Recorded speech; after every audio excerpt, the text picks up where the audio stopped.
Hello there, so on today's video I'm going to show you how to fix a Sebo that has an intermittent cutting out problem or has no power going to it. So this guide is applicable to the Sebo X1. This is a very old Co-op X1 from the 90s. But X1, X1.1, X4, X7, X5, XP, X8, any of the X range, all this applies to the same. I'm just using an old interesting machine for the purposes of the demonstration. So we're going to start with the easy stuff. When you've got no power to the machine at all, we're looking at two things here. We're looking at no power, we're looking at intermittent power. When you've got no power to the machine at all, everybody starts with the fuse in the plug. Highly unlikely, it's worth trying, but it's highly unlikely. Then everybody assumes that it's going to be the switch, and it's almost never the switch. We sell lots and lots of Sebo parts, we sell almost no switches. Your most likely culprit for no power is the cable. They tend to break up a little bit as they go inside the machine near the handle. Now we've got another video all about how to rewire this, how to change the cable. I'll link to that at the end if you're watching this on YouTube, but we have a full video that shows you how to do that. But how to diagnose it: if you've got no power, plug the machine in, switch it on, you've no power. Take this cable here, very, very gently, left and right, up and down, twist it a little bit. If at some stage, suddenly, you get a little bit of power, you know it's broken up in there. On the other hand, it can be the plug end, very unlikely, it's usually here, but it can be the plug end, so you would do the same when that's plugged in the wall, just again very gently, left and right, twist and see if it bursts into life. If it bursts into life at any point during that test, then you know it's the power cable at fault. Now, if it's this end, you can chop it off, change the plug. If it's this end, you can shorten the cable, as long as you rewire it properly. However, if the cable's broke at one end or the other, this cable is as old as the machine. Cables are about 15 quid off us for top quality cables that exceed genuine spec, so you may as well just buy a new cable and put it on. Now, if you have a test meter, and you should do if you're doing anything electrical, you can take out your handle and you can do a continuity test from the plugs inside here to the pins on the plug. That will give you an indication of continuity on your cable. However, it can be the case that your meter will test continuity, but when you put load on it, it won't work, and that's again when the cable's breaking up. It's got a little bit of continuity, but it's not got enough to run the motor. Now, if you know it's not the cable, we're going to look at some other things, and we're going to get a little bit more technical now. Now, one quick thing that can be a problem with these, and this is something you see typically with blue X4s, but you can see it with anything. The connections in there break up, and what happens when you're using the machine, when you're pulling it back, you may lose power. When you push it forward, the power may come back on. Now, that can be what I'm going to show you in a few minutes, but the first thing to check: if your handle is locked in here, can you pull the handle out when the clip is in the locked position? If you can pull the handle out when the clip is in the locked position, your problem is in here.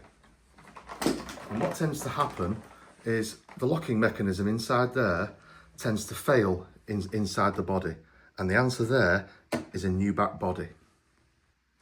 That is something that mainly happens with the Blue X4. I guess it's because of the pigments in the plastic or something, now they're 20 years old. But that is something that you see now and again, and we do sell the full bag housing to correct that. Many people think it's just a little clip on the body that's causing the machine to come out. We don't sell the clip because it's never the clip. If we sold the clip, we'd be selling hundreds of them and everyone would want to send them back. So it's not that. If your handle's not pulling out and your cable's okay, let's move on to something else. Actually, before we look at the innards of the machine, I'm going to show you a little trick. And you'll find out later why we're going to do this. Put your foot on the base of the machine. You've got your switch on, you've got it plugged in, switched on at the wall. You know by now at this stage that your power cable is okay, or maybe you've replaced your power cable, so you know for sure that the cable and all the handle assembly is okay, but your machine still isn't working, or your machine is still intermittent. Put your foot on the base, grab it here, and twist it like this. If the machine comes to life then, even just for a second, then it's going to be one of the things I show you next.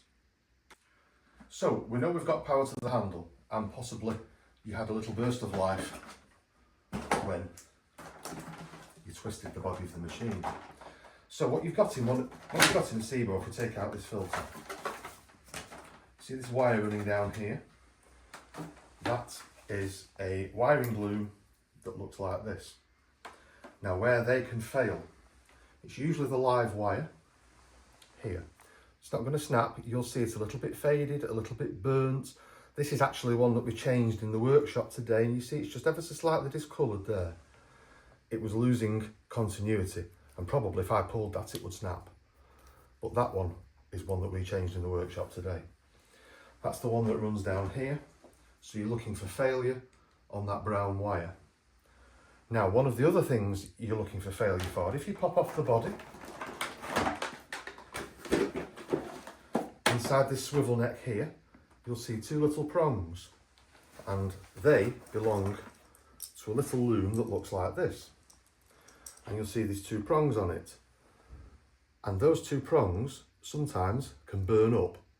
With the movement of the machine over the years, this one connects into there. So this one comes down on the body, this one comes up from the PCB. When the body's connected, they connect together like that. If there's movement over the years, it does this, you tend to get one of those pins burning out, or you tend to get this wire failing here, the brown wire. So that is very, very often the case of intermittent power supply. So if that's burnt, you replace that little loom. If you're watching this on YouTube, I'll link to it down below. And if this is faulty, and what you can do with this, you can take this out of the main body, put your test meter on it, and give those wires a wiggle like that. And if you see fluctuation on your test meter, then you know that that wire is failing in there. What you can also do, and you need to know what you're doing to do some of this, you can put power directly to those two pins on the machine there with a test lead. And if the machine runs there, then you've managed to isolate it, because you know that the motor and the PCBs in the machine are okay. You know your handle and your cable is okay. You know this loom is okay because you put power to this. So the only thing missing is the loom here that goes down the body. So it's simply a question of isolating each part of the machine to find out where the power failure is.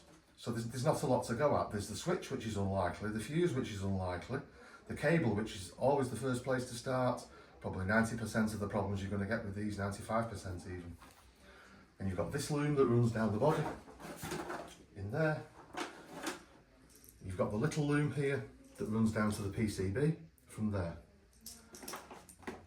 If you've tested all of those and you know there's no problem with any of it, then it's time to take the cover off, it's time to check the motor, it's time to check the output of the PCB on the side. But if the machine was working all right, it's unlikely, if it wasn't smoking, if it wasn't making any funny noises, it's unlikely to be the motor. If it's just a sudden power loss, it's unlikely to be the motor. Because usually a motor will give you a bit of warning before it goes, and the PCBs on the side that control the power in these are extremely reliable. They very, very seldom fail. Your problem is going to be with one of the two looms or the power cable.